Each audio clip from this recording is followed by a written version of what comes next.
this is. Alright guys, what's going on? It's been a while. I don't know how well you can see me because of how much the LED light might be shining off my bald ass head. But anyways, it's been a while. I haven't really done much to the Legacy because it has been an issue. It's been a great daily so far ever since I figured out the wiring issues, the grounding issues, all that fun stuff. Still gotta do the clutch, but that's gonna happen eventually. Reason for this video, we are going to install a Defi Boost Gauge in the car because the access port acts kind of wonky. The harness that goes into it loses connection, does something, so it turns off every now and then. So I want a dedicated boost gauge just so I know, that in vacuum, what's going on when I'm driving around.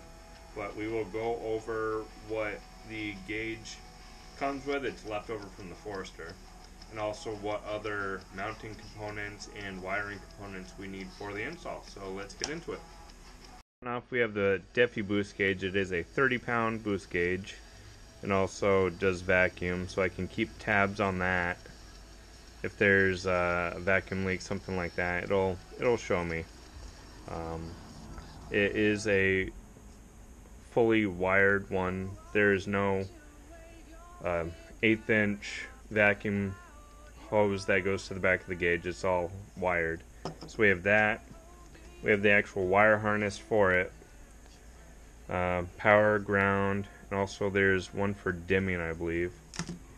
This is the harness that goes through the firewall, and this is the sensor right here that the boost gauge actually reads off of. This stays in the engine compartment. I mount this on the firewall, and then this goes through the firewall somewhere. I gotta find a spot for that. That tees through this. It's going to tee into this tee along with these fittings. This is a old, I think it's from one of my turbos. It's an old tee that goes between the port on the actual turbine housing to the wastegate. So I'm going to reuse this tee, and that plumbs in place between the blow-off valve and the intake manifold. So for the actual mounting solution, I am not going to be using this, which was mounted to the A-pillar in the Forester. It's just a universal one. I am going to use the one that came with the car, right there. So this is the main vent that is above the radio. I only have one gauge right now, so this one's going to just remain vacant for now. I'll probably do an air-fuel gauge or something like that, but it would be nice. If I don't want to look at the boost gauge, I'll just shut it. It's gone. To clean up some of the wiring that I have to do to the fuse panel, I did get this little tapis circuit thing from work. These are really cool, very easy to work with. It just goes in place of a fuse, so I can have the factory fuse still working, and then the one for the gauge will go in here, and then it has a wire that comes off, and then I'll just power it from the gauge. I also got some ring terminals for the ground on this. I'm going to redo that because that's just electrical tape, or no, that might even be duct tape around that. So I'm going to heat shrink the terminal on. But yeah, that is everything that you need to install this gauge. Now I just gotta figure out where I want to plumb in for the electrical. The biggest issue I'm going to have is routing this through the firewall. I will find a hole or make a hole, because there's a grommet. I don't know if there's any already that size. I will find somewhere to put this through, but yeah, let's see what I can figure out. I already fucked up. I was supposed to get the mini fuses, not the normal ATC. So I'll swap this out at work. But to make sure the gauge works, I'll just do what I used to do and wrap the power around a fuse and just make sure it illuminates. But I will fix it properly probably tomorrow when I get the correct tap. It's kind of difficult to see, but I am going to be teeing with this that goes to the center that I mounted right here for the boost gauge. I'm teeing into the hose that goes from the blow-off valve to the intake manifold. So I'm going to tee in right here, and I'm utilizing the factory vacuum clamps. So it's going to have a a good seal on it so there won't be a vacuum leak here. So because of hose diameter size, I had to tap into a different hose. The one that went to the blow-off valve was actually too big, so I tapped into a different vacuum port. So that's all good to go. As you can see, the hose reaches. There's no slack, so it's not rubbing on anything. I'll zip tie it to a few things. But as for the harness, I will be passing through this grommet right here. That's where previous wiring was put through. It reaches. I'm going to have the connection on the inside just so it's out of the engine bay. But now I will try to snake it through. Find a way through the firewall. I am taking the glove box out of the way so I can get closer to where the hole might be. So let's get all this shit out and see what I find. Here is to hoping it pulls it through. I have a piece of wire going through the firewall. I have it hooked and zip tied right here. So we'll see if it gets snagged or not.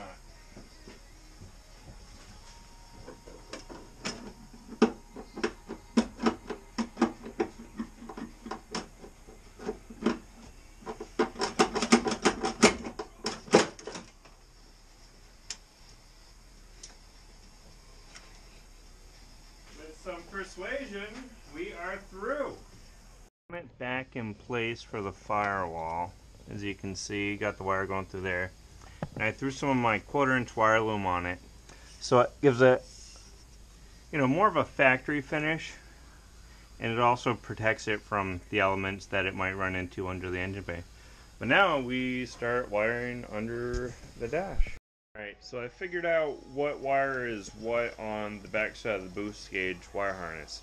It's, I believe it's a Defi Racer Boost Gauge. It's a 52mm. And it looks like the orange wire is ignition, red wire is the 12-volt battery, the white wire is illumination, and obviously the black is ground. So, I don't know if you can see that or not, but that's what we're working with. For that side at least. So for wiring, I kind of mixed up a few things. I'm doing it a little bit differently. The way I am doing it now, I am actually tapping into the cigarette lighter power and also the illumination. I have it hooked up to a jump pack right now. So let's see if it works. Gotta connect this right here.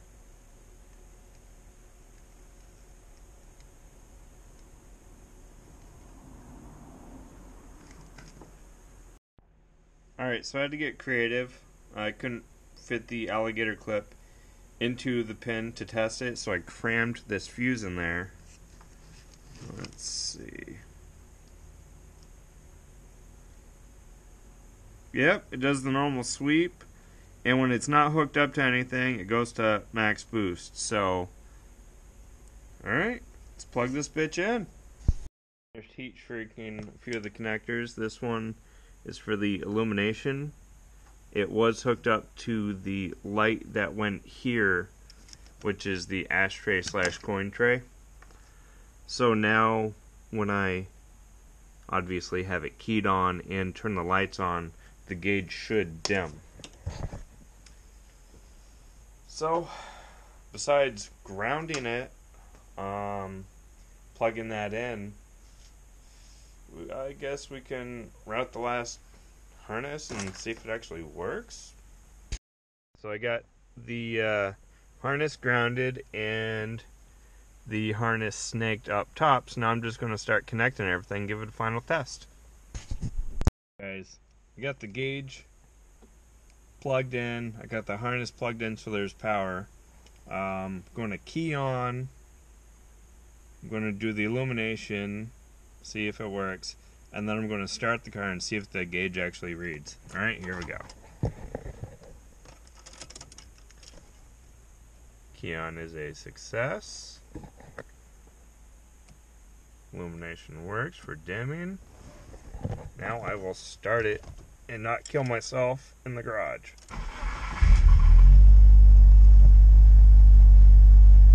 Fuck yeah.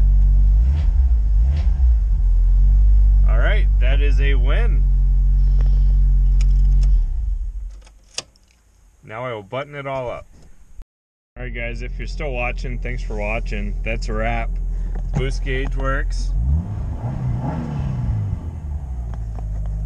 So that's a huge plus. I've been holding on to this since I parted out the Forester and put the guts of it into the race car, but I just never put the gauge in the race car because I have the access port and that wire doesn't have the issue like this Legacy one does.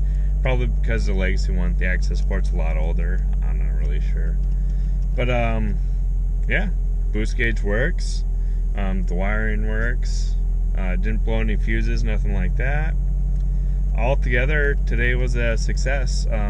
Few issues trying to figure out what to hook the wiring up to, but once I figured it out, it was a no-brainer. It was super simple. Didn't have to extend any wires, didn't have to do any of that shit. But yeah, calling it a night. It's cold out. It's like 25 degrees out right now, so I should probably call it a night. Try to find something to eat. It's like 9-ish, I think. But another success. I'm going to try to do probably a few other small mods here and there just to get a few videos out there, just to try to stay relevant. Still really trying to get to that 100 subscriber mark, so if you haven't already, please like, comment, subscribe. If you have any questions, shoot me a message. More than happy to explain anything that's going on with either this build or the orange car, the race car build. But yeah, as always, check back for more. Thanks for watching again, and I don't know, stay safe out there. Peace.